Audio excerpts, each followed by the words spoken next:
Hi everybody, my name is Won-do Chang.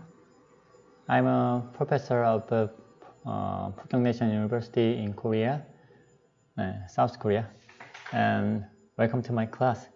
This is the class of image processing, and today is almost the first class.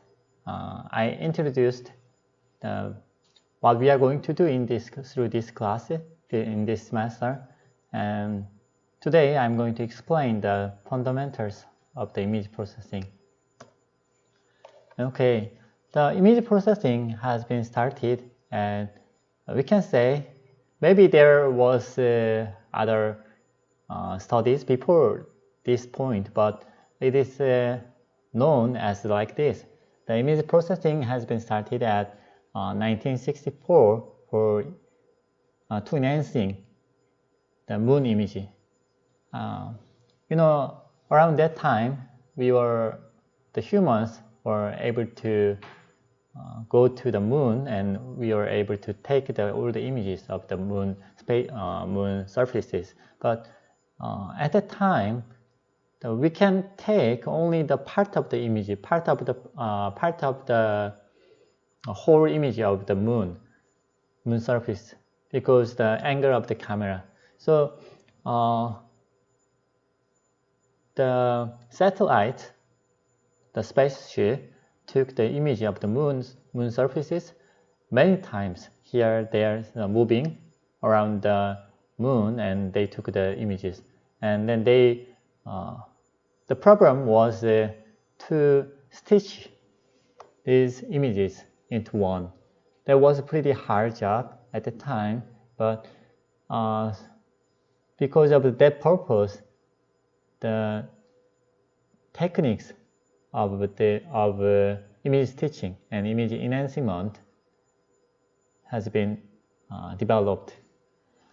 In these days, there are lots of image processing techniques: edge detection, image enhancement, image stitching, denoising, watermarking, restoration, retrieval, and go on. And we cannot cover all the image processing techniques in this class, but we are going to take one by one and try to explain. I will try to explain the important concept of each techniques. Okay, and so image processing is to analyze and modify or recognize images.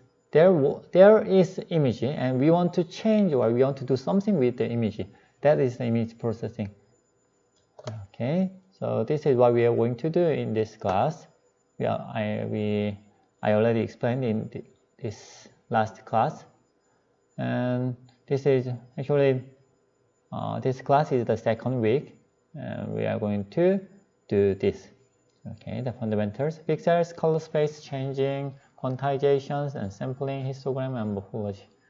And after this video, we are going to talk through the Zoom class. If you have some questions, you can ask in the Zoom class. Okay, then what is the image then? You can answer in many ways, because we are surrounded by the images, lots of images. If you search in Google, Naver, or any searching engines, you can find lots of images. Okay. In our real life, there are two kinds of images. One is the analog image, and the other is the digital images. Well, what is the analog image? What is the difference between the analog and digital images? Yeah. If this is a real class, not the online class, I will ask you a question, and I will listen your answers, but it's not possible. So answer by yourself and think what the difference is. Okay, then you see this. This is the book of me, and what I see this book, this is the analog image, right? This exists in the real world.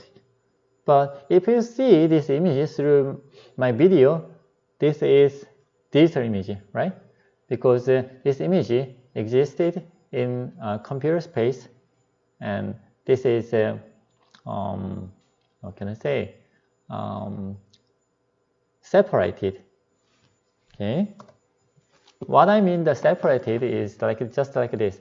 When you see the analog images, when I see this image and I bring some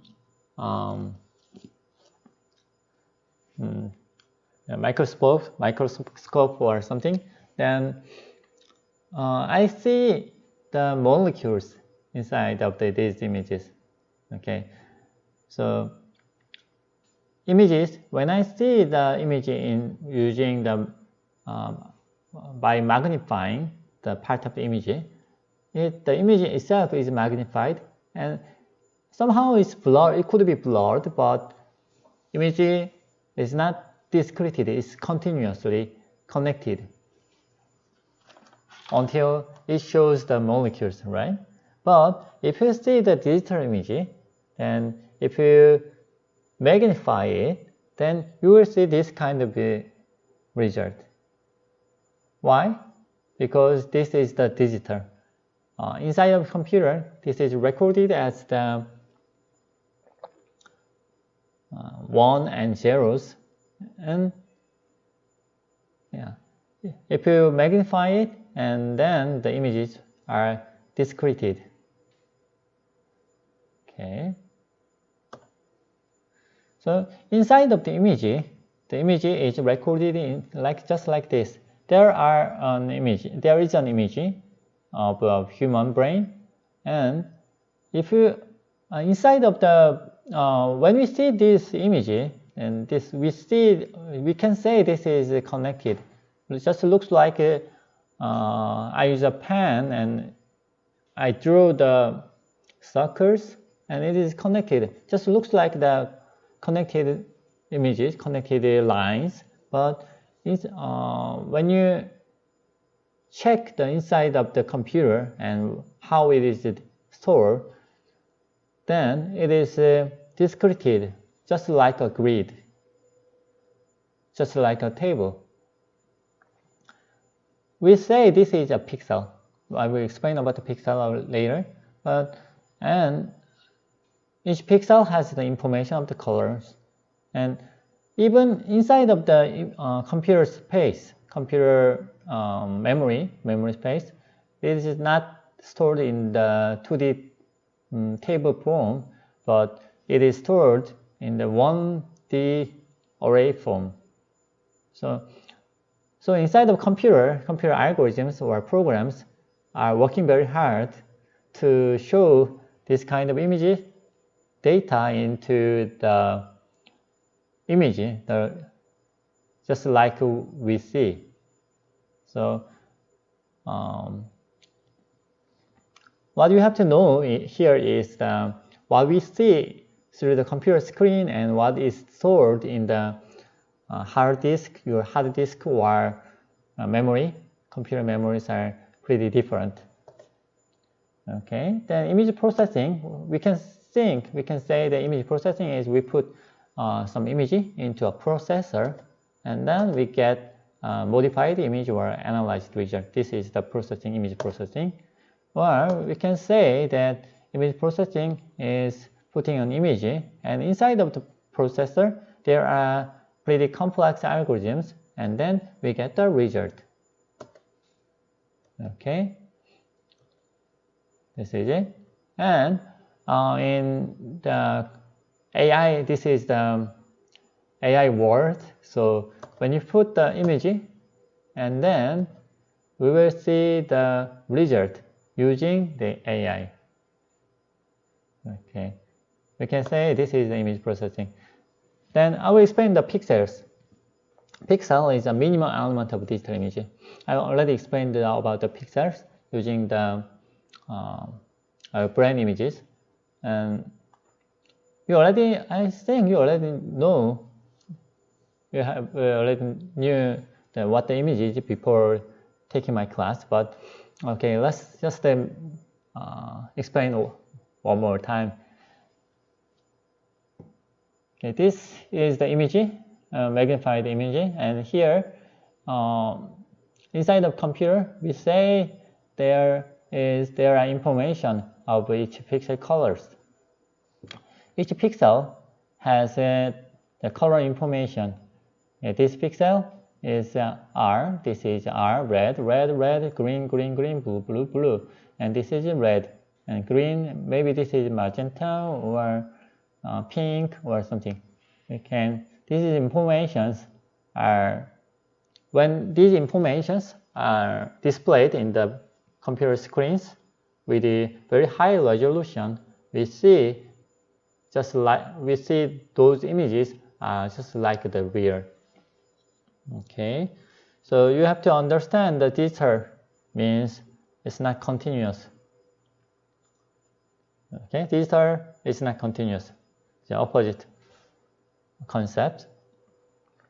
Okay, so well, the pixel itself is very necessary in computer displaying, because in computer display is divided into the grid, lots of grids. So you see we cannot see it, but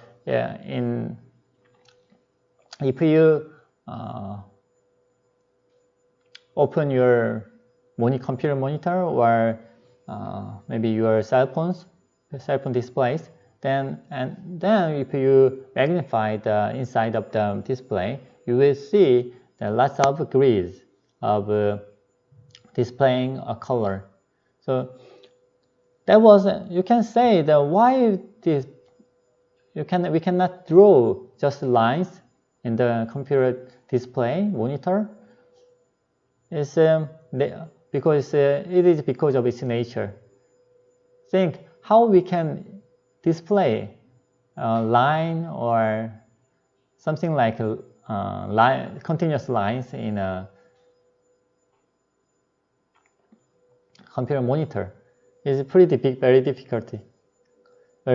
So when it was invented, the computer monitor was invented, and people decided to make a pixel and grid of displaying a color.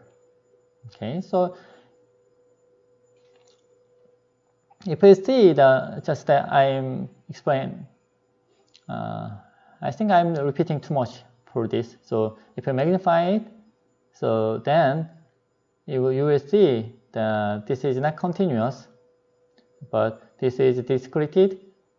But because these pixels are very, very small, so we see just like as if it is very continuous. Okay, then you will see the resolution. If you know what the pixel is, then you will understand what the resolution is. The resolution is, we can say, the number of pixels in a unit length. So if this is a color, just a space in a display, and in this place, if there is only one pixel, then we say this is one resolution, and then this is two resolution. And when it becomes 100 and 100 resolution, then we can see this is a pretty good quality of image. So we say this is a DPI. We say this is DPI, dot per image. If it becomes bigger than 100 or 300, then we will see our eyes are pretty difficult to distinguish the digital or analog images. Okay, but still there are some problems or difficulties in using this kind of pixel-based graphics. So another type of graphic expression has been developed. We say this is vector graphics. We say that this pixel-based graphic is, we say this graphic as a raster graphic, and the new one, we say this is a vector graphic. when you are using the PowerPoint, you will see lots of vector graphics. For example, this circle is the vector graphic. As you see, this looks like very continuous, and even though you are magnify it a lot, still, okay, can you see? It still circles, right? I magnified it a lot, but this is circle because this is defined inside. This is defined using mathematical equations. So when you magnify this, then it will calculate these curves, and it will show the high resolution curves in the display. The raster graphic is different. Raster graph in when it becomes raster graphic, then when you magnify it, as you see, there are zigzags in the curves.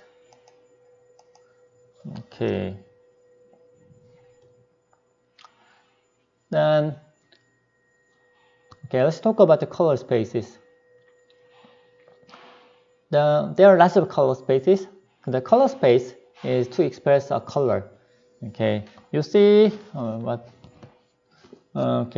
you see this color looks like almost looks like blue in the image in my cam, but it looks like pink here. Anyway, to express this color, what do you need? You will if you just think you are a drawer and you want to express this color. You want to draw a picture, draw an image, then you will mix red and blue and green, and you will make the color as similar as possible to this color, and then you will draw the color, draw the images. And that is how you explain one color into three images, three colors, RGB. So to express one color, you will need the information of how much you will need for red, and how much you need for blue, and how much you need for green. And in computer, usually R and blue and green are expressed value between integer value between 0 to 255, which means 8 bits. So we have three colors, right? RGB, and we need 8 bits to express 0 to 255. Then in total, you will need 24 bits to express the whole color using these color spaces. We say this is color space, right? Red, blue, green. And then using this color space, you can express 16,777 and 2016 colors. That's pretty much colors, and people usually think this is too much enough for expressing a color in a computer. So we say this as a true color. And there are other ways to express colors, not RGB. If you are using printer, then you will need to buy inks or toners, right? Especially if you have a colored printer, then we need to buy what colors? Okay, cyan, magenta, and yellow, and black, right? So that color space is a little different to the RGB. We say YMC, K. Yeah, CMYK. This is cyan, magenta, yellow, and K is the K of black. Because when you are using the printer, the black color is very often used. But to make the black color, too much inks are necessary if you are mixing all the colors. Lots of C's and lots of M's and lots of Y's, and then you can make the black color. But that is pretty idiot. So very expensive. So making this color.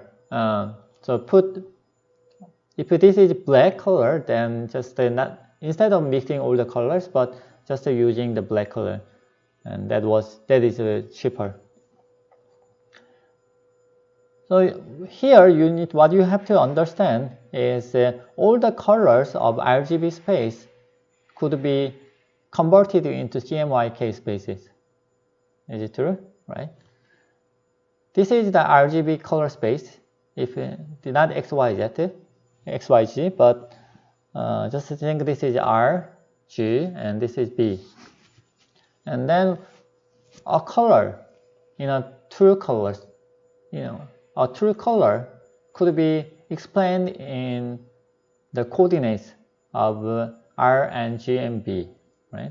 For example, 0.3, 0.4, and 0.5 could be a color, a specific color, right? And that color could be converted into CMYK, and otherwise we cannot print it, right?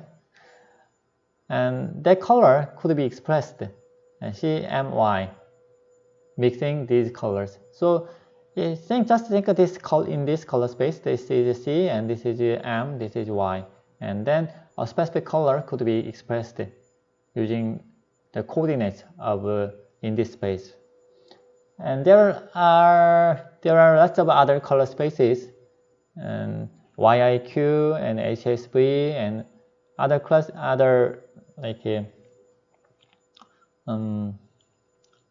many other color spaces exist. And among them, I want to explain HSV. This is hue, saturation, and value. And this is the hue, saturation, value color space, a little bit different shape to the RGB or CMYK spaces, because V here is intensity of a color.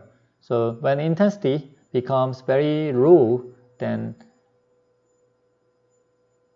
it loses its color information. It becomes black, and it becomes black when the intensity becomes very low. So that's why this color space has a shape of a cone. Okay. And using this space, we can use this space. We can utilize this space to make a color image to a grayscale image. That's one application of this color space. And by changing this color space is very important for the purpose, according to the purposes.